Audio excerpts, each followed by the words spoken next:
Arrepentimiento de obras muertas es el tema que a continuación trataremos. ¿Qué es arrepentirse de obras muertas? De alguna manera tienes claro qué es arrepentirse, pero ¿de obras muertas? Quizás no tengas el concepto bien claro cuando se habla de obras muertas, pero yo les aseguro que cuando terminemos este tema vas a tener bien claro acerca de qué es arrepentirse de obras muertas. Primero es importante que entendamos algo que la Biblia lo ha establecido y está en primera carta a los Corintios capítulo 3 versículo 11 y dice de la siguiente manera: porque nadie puede poner otro fundamento que el que ya está puesto, el cual es Jesucristo. Jesús le dijo a Pedro: ¿quién dice la gente que soy yo?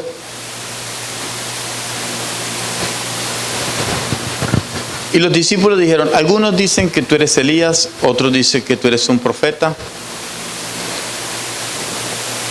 Entonces Pedro se acerca a Jesús y le dice: tú eres el Cristo, el Hijo del Dios viviente.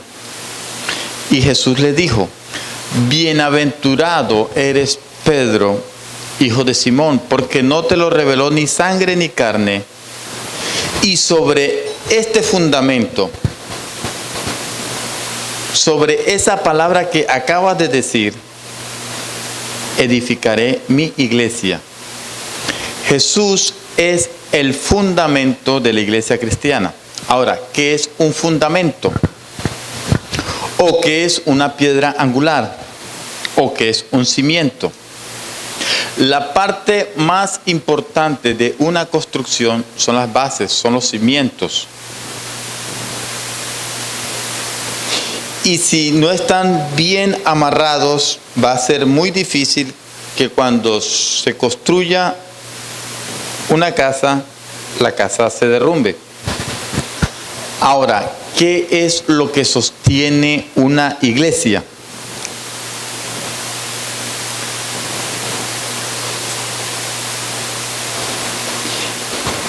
El fundamento, que es Cristo. Si esta es una iglesia cristiana, el fundamento es Cristo. No estoy hablando de una iglesia evangélica, sino de una iglesia cristiana, que quiere decir que el fundamento es Cristo. Y Cristo también estableció fundamento de lo que significa una base o las primeras bases de una ciencia, lo que significa en un diccionario como rudimentos. Cuando hablamos de rudimentos, estamos hablando de principios básicos, o sea, principios básicos, principios fundamentales o primeras bases de una ciencia o creencia. Es lo básico, es lo más importante, lo más fundamental que una persona debe entender, que una persona debe tener conciencia de lo que está creyendo o de lo que está practicando. Aquí también manejamos lo que es un rudimento, así que vamos al libro de Hebreos capítulo 5, versículos del 11 al 12. Hebreos capítulo 5, versículos del 11 al 12. Y dice de la siguiente manera: de esto tenemos mucho que decir.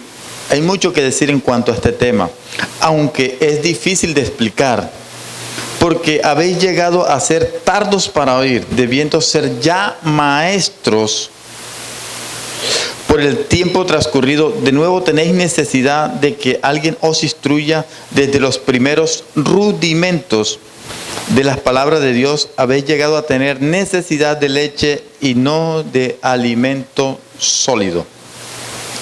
Este es un versículo fuerte, porque Pablo está exhortando a esta iglesia y le está diciendo: ha pasado mucho tiempo y ya ustedes debieran de ser ya maestros y todavía se están comportando como niños inmaduros.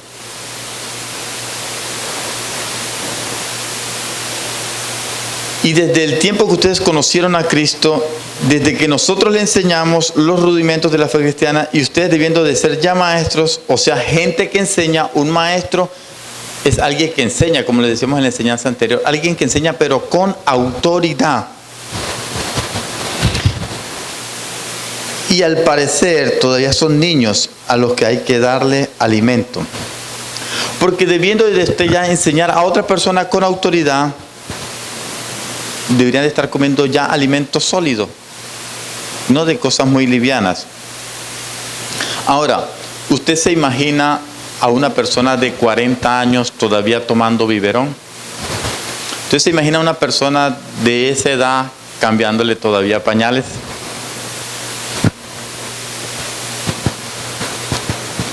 Y este ejemplo parece algo absurdo, como salido de tono, pero no es tan así. Y esto es a lo que el apóstol Pablo se refería. Ustedes deberían de ser ya maestros, gente madura, gente capaz, gente con cierta capacidad para hacer ciertas cosas, para desarrollar ciertas actividades, pero no lo son. Ahora, lo primero que debemos entender de la doctrina básica es saber de qué se trata. Lo primero que usted debe entender acerca de la doctrina básica es saber de qué se trata. Dios espera que toda persona nacida de nuevo sea maestro. Toda persona que ha nacido de nuevo tiene que convertirse en una persona que sea maestro, una persona que enseñe con autoridad a otros de lo que ya ha aprendido.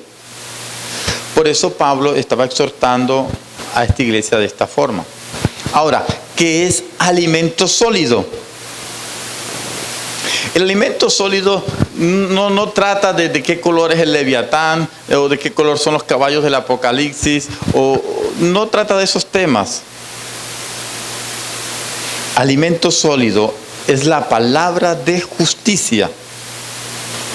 No hay que sacar de contexto lo que significa alimento sólido. Hay una comparación entre alimento sólido y leche, entre bebés espirituales y maestros. Hay una comparación, hay algo que se compara como una analogía entre lo que significa un bebé y un maestro, entre lo que significa un alimento sólido y leche. Ahora, los que participan de la leche son inexpertos. Ahora la palabra de justicia lleva años. A mí me toca llamar a mis autoridades. Cuando la Biblia está hablando acerca de la palabra de justicia, mira lo que dice acá el versículo 13 de Hebreos 5. Pues todo el que se alimenta de leche no es capaz de entender la palabra de la justicia, porque aún es niño. Ahora, cuando se habla de palabra de justicia, tiene que ver con nuestro comportamiento, con nuestra conducta. En mi tiempo que tengo de ser cristiano, aún tuve la oportunidad de nacer en un hogar cristiano. Hay cosas que me toca llamar a mis autoridades y preguntarles acerca del tema. Lo que quiere decir es que cuando yo llamo a mis autoridades, ellos no son bebés espirituales, sino que son maestros, porque tienen la experiencia, tienen el conocimiento, porque ellos ya están ejercitados en la palabra de justicia. Entonces, el alimento sólido es tener la capacidad de tener la palabra de justicia. Es decir, cómo ser una persona espiritualmente madura. Una persona equilibrada. Una persona centrada que sabe dar oportunamente un consejo. Que sabe juzgar las cosas espiritualmente sin sentenciar, sin condenar a nadie. Una persona con la capacidad de conocer y evaluar a alguien, porque conoce la palabra y sabe combinarla. Entonces, para llegar a ese nivel, para llegar a esa estatura, tienes que comenzar con algo. y lo estás haciendo, estudiando en esta academia de líderes. Ahora, en el versículo 14 dice, pero el alimento sólido es para los maduros, para los que por la práctica, escúchenme bien, por la práctica tienen los sentidos entrenados para discernir entre el bien y el mal. Entonces, una persona madura es una persona que entiende, que discierne entre el bien y el mal, que tiene la capacidad para dar un buen consejo, una persona que está centrada en lo que realmente es el propósito de Cristo, porque conoce la palabra y sabe combinarla. La madurez es para aquellos que usan la palabra de justicia, discerniendo entre el bien y el mal. Porque yo muchas veces he escuchado a líderes que dan unos consejos muy extraños. Esos consejos que están basados más bien en sus emociones, en su experiencia, que en lo que realmente dice la palabra. Bien y mal quieren decir que usted todavía hay cosas que escapan a su madurez espiritual y usted le aplica un criterio netamente emocional. Ahora, en el capítulo 6, versículo 1 del libro de Hebreos, continúa diciendo, dice, por lo tanto, dejando las doctrinas elementales de Cristo, sigamos adelante hasta la madurez, sin poner de nuevo el fundamento del arrepentimiento de obras muertas, de la fe en Dios. Si usted ya aprendió los rudimentos, siga adelante. No te quedes en los rudimentos. Al parecer, las personas de esta iglesia, de la iglesia de los hebreos, tenían problemas de madurez. Por ejemplo, los miembros de esta comunidad, de esta iglesia, tuvieron 8 años de convertidos. Al parecer, los escritos dicen que esta iglesia tenía ya 8 años de convertidos. Y todavía estaban discutiendo sobre ciertos asuntos, como el bautismo. Y hay una persona que dice, ya yo llevo 8 años y todavía no me he bautizado. Esa persona todavía es un niño espiritual. Una persona que llega a la iglesia y tiene cierto tiempo y todavía no se ha bautizado es un niño espiritual porque todavía no ha entendido. Es una persona que nunca va a tener una célula. Es una persona que no va a estar en la capacidad de estar frente a un grupo porque todavía es un bebé espiritual. Si tiene problemas para bautizarse, si tiene problemas para comprometerse, ¿cómo se le va a asignar a una persona un grupo? Y es una persona que nunca va a tener discípulos, nunca va a poder formar gente y aún en su vida va a tener serios problemas de carácter. Y en el versículo 2 dice, de la doctrina de bautismo, de la imposición de manos, de la resurrección de los muertos y del juicio eterno. Aquí está diciendo de las características que un recién convertido debe aprender. En Hebreos 6, versículos 1 y 2 nos habla de las características que un recién convertido debe aprender para conocer lo que se llama doctrina básica de la fe. Y nosotros como cristianos debemos ejercitarnos en este tema, doctrina básica de la fe cristiana. Importantísimo entender esto, y si miramos los rudimentos, que están aquí señalados en el versículo 1, comienza con arrepentimiento de obras muertas. Ahora, ¿qué es el arrepentimiento de obras muertas?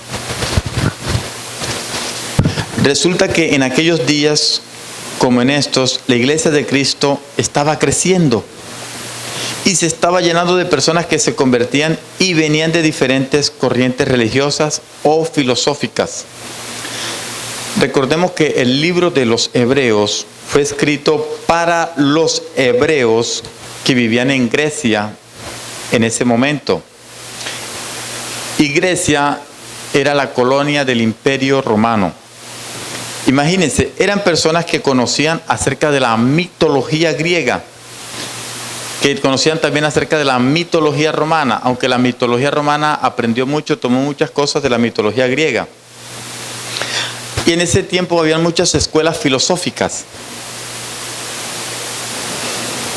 Habían gentes de diferentes culturas, de diferentes costumbres. Y aún venían con un sincretismo, con un paganismo, involucrándose y llenando todos estos lugares que también había una persecución de los judíos. O sea, y para rematar, perseguían a los judíos que se habían convertido al cristianismo. Y un ejemplo de eso era Saulo. Esta gente perseguida no soportó la presión, entonces se estaban devolviendo a su religión. Estas personas que fueron perseguidas por los judíos, que fueron oprimidas por otras corrientes filosóficas, no aguantaron tanta presión y se volvieron a su antigua religión. Como muchas personas que cuando recién llegan a los caminos del Señor, la familia empieza a hacerle oposición, la familia, los amigos empiezan a criticarle, a hacerle oposición y a hacer cosas difíciles. Y eso mismo pasa hoy en día. Y es posible que si usted se convirtió a Cristo, comience una persecución desde el mismo seno de tu familia. Y mira lo que nos dice la Biblia en cuanto a esto en Mateo capítulo 10, versículos 34 y 35. Mateo capítulo 10, versículos 34 y 35. No penséis, está hablando Jesús, no penséis que he venido para traer paz a la tierra. No he venido para traer paz, sino espada. Porque yo he venido para poner en disensión al hombre contra su padre, a la hija contra su madre y a la nuera contra su suegra. Los tuyos serán los de tu misma casa. Por haber aceptado a Cristo como Señor y Salvador, entonces se volvieron a sus obras muertas, a su religiosidad, a sus prácticas. Ahora, ¿qué es arrepentirse?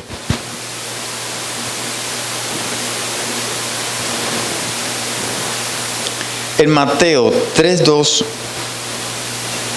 nos habla de la primera vez que Jesús empieza a predicar. Y Jesús dijo: arrepentíos porque el reino de los cielos se ha acercado. Y la Biblia siempre nos está motivando al arrepentimiento. Escucha con atención, la Biblia siempre nos va motivando al arrepentimiento. Y es la primera vez que Cristo predica, y cada vez que Jesús predicaba y cada enseñanza que comenzaba Jesús comienza de la misma manera: arrepentíos. Y es la primera enseñanza.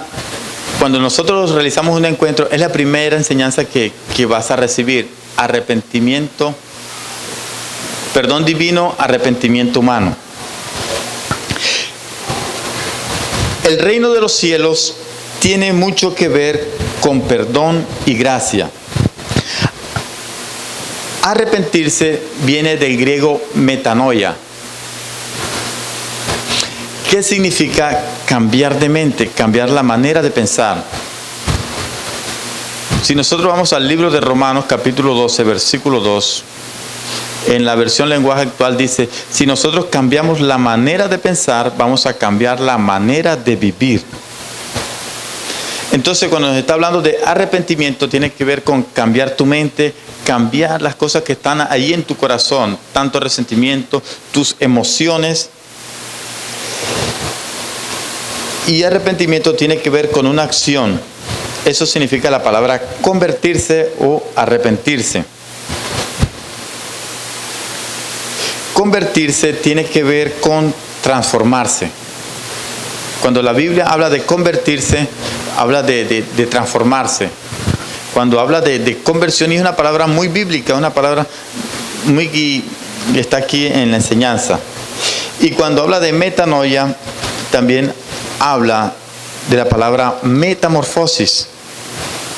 Quiere decir que hay un cambio drástico, un cambio que cuesta.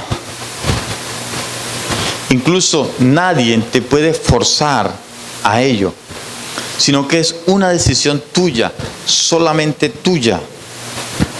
El arrepentimiento involucra el cambio de mente, o sea que la persona admite que está equivocada, y ahí es donde nos cuesta. admitir que estamos equivocados. Entonces una persona que dice que está arrepentida es una persona que dice que está equivocada, que ha pecado, que ha hecho cosas que desagradan a Dios.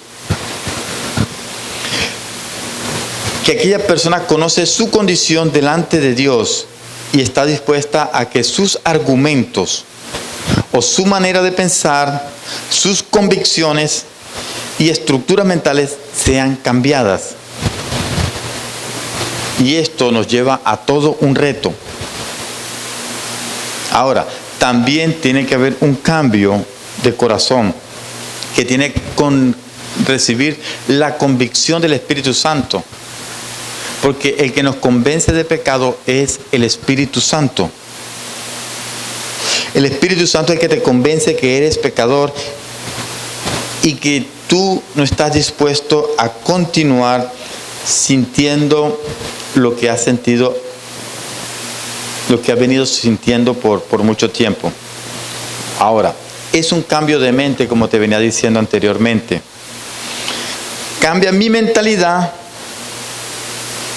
cambian mis convicciones. Es muy importante que entiendas eso. Cambia tu mentalidad, automáticamente tienen que cambiar tus convicciones. Es un cambio en mi corazón. Y cuando empiezan a haber cambios en mi corazón, empiezan a alterarse mis sentimientos y por lo tanto mi voluntad. Y si esto sucede, posteriormente va a venir en tu vida un cambio de acción. Entonces le pongo un freno, un alto a lo que diariamente o regularmente yo practicaba y dejo de practicarlo. Ahora, lo que se puede confundir con arrepentimiento es el remordimiento. El remordimiento es tener una aceptación mental, es reconocer que estás haciendo algo malo, que sabes que tu pecado te va a llevar a la muerte. Es como aquel drogadicto, es como aquella persona alcohólica que sabe que se gasta la plata de sus hijos, se gasta la plata del hogar, y al otro día uno le pregunta, pero ¿sabes que lo que hiciste está malo? Sí, yo sé que está malo, pero no puedo dejarlo. Entonces esa persona no está arrepentida, sino que en él, muy dentro de él, hay un remordimiento. Porque si hubiera un arrepentimiento, deja eso, cambia su manera de pensar. Entonces, el remordimiento es tener una aceptación mental de nuestro pecado o condición y tener temor por las consecuencias. El remordimiento es un reconocimiento y un temor, pero no hay una acción o un cambio. Ahora, el arrepentimiento tiene varias etapas.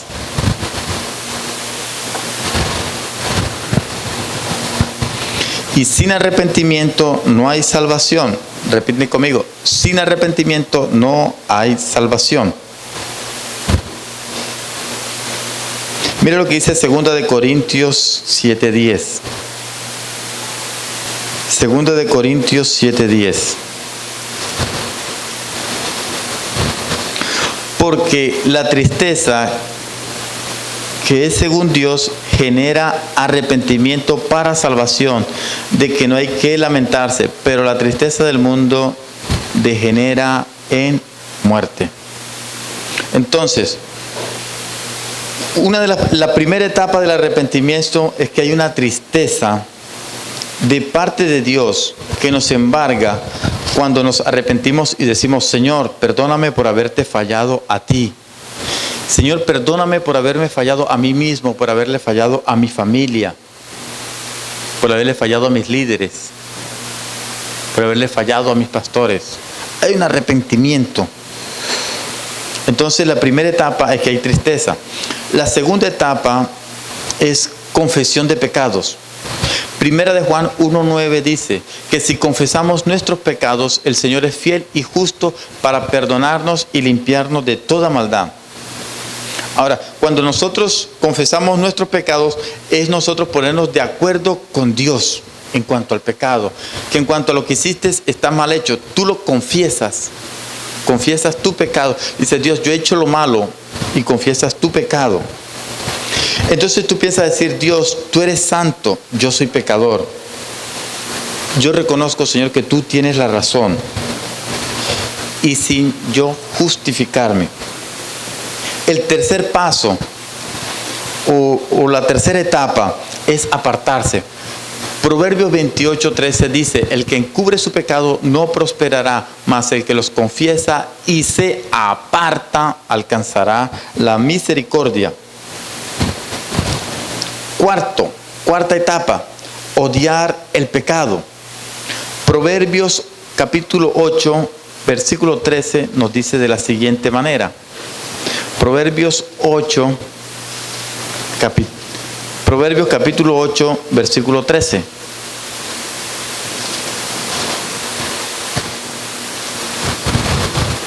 El temor del Señor es aborrecer el mal. Aborrezco la soberbia, la arrogancia, el mal camino y la boca perversa.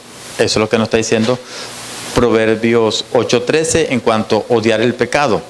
Es aborrecer el mal a causa de un verdadero arrepentimiento. Es restituir del mal que hiciste. ¿Y cómo restituyes? Pidiendo perdón. Amar cuando odiaste. Perdonar cuando guardaste resentimiento ahí en tu corazón. Entonces, arrepentirse es un giro de 180 grados.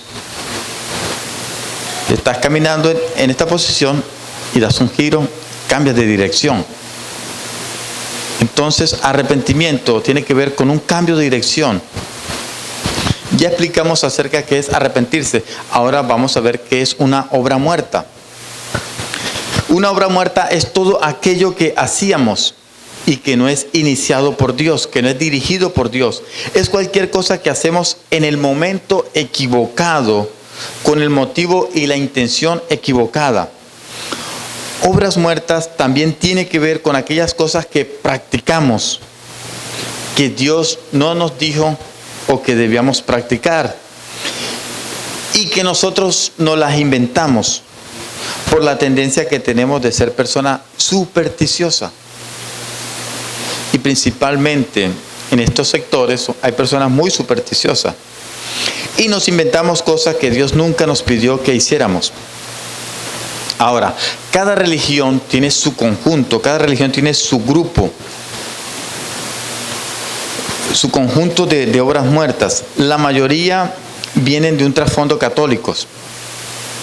Las obras muertas involucran un ritual de una religión. Una obra muerta es la práctica de un ritual. Vuelvo y te recuerdo. Una obra muerta involucra un ritual de una religión. Una obra muerta es la práctica de un ritual. Ahora, ¿qué cosas hay en tu vida que se han convertido en un ritual? De pronto tu manera de orar. ¿Qué haces oraciones que tu oración se convierte más bien en un rezo? Porque siempre estás diciendo las mismas palabras y se convierte como algo muy mecánico, como algo muy sistemático. Ahora, esas cosas o prácticas, a través de ellas tratamos de justificarnos. Ahora, ¿qué es justificar? Justificar es hacer inocente a alguien. Y el único que nos justifica es Jesucristo por medio de su sangre y por medio de su muerte, a través de la obra redentora en la cruz del Calvario. Al practicar cualquier ritual, ya conociendo de la muerte y la limpieza de la sangre de Cristo por nuestros pecados, y volvemos a un ritual, aún dentro del cristianismo, estamos poniendo un ritual al mismo nivel que la obra de la cruz. Cuando usted ya ha conocido lo que Cristo hizo por ti en la cruz del Calvario y todavía en tu casa estás poniendo la mata de sábila, estás creyendo en la herradura, o sea, estás colocando ese ritual, esa obra muerta al mismo nivel de lo que Cristo hizo por ti en la cruz. También cuando hablamos de obras muertas, estamos hablando de cosas que quieren llegar al nivel de lo que Cristo hizo en la cruz. ¿En qué parte de la Biblia nos dice que nosotros tenemos que flagelarnos, darnos con un látigo en la espalda?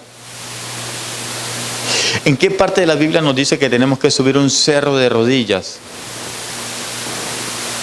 ¿En qué parte de la Biblia? En ninguna parte.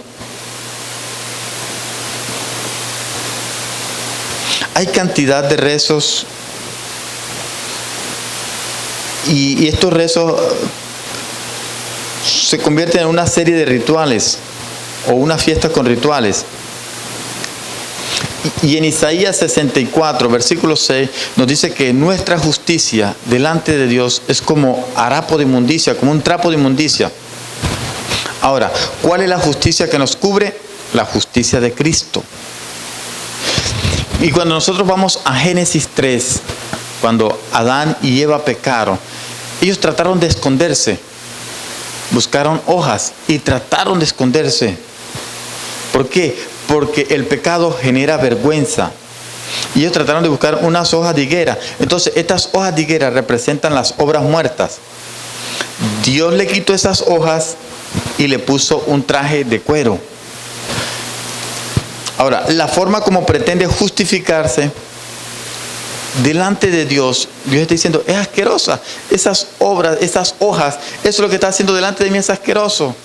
Incluso en Isaías 64 nos dice que tu justicia delante de mí, yo lo comparo como un trapo de menstruación, que está en el original, quiere decir eso, trapo de inmundicia, un trapo de menstruación. Dios lo ve así asqueroso. Entonces, cuando tú tratas de hacer tus propias cosas, cuando tratas de hacer tus propias actividades, creyendo que eso te va a justificar, colocando eso al mismo nivel de Jesucristo, Dios dice, eso delante de mí es asqueroso.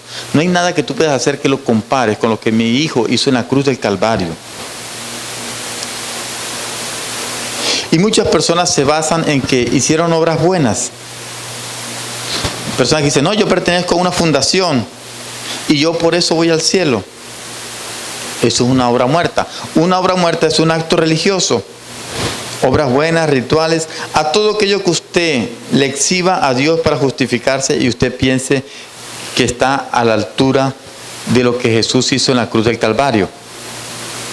Necesitas arrepentirte de las obras muertas y reconocer que la única justificación que vale es lo que Cristo hizo en la cruz.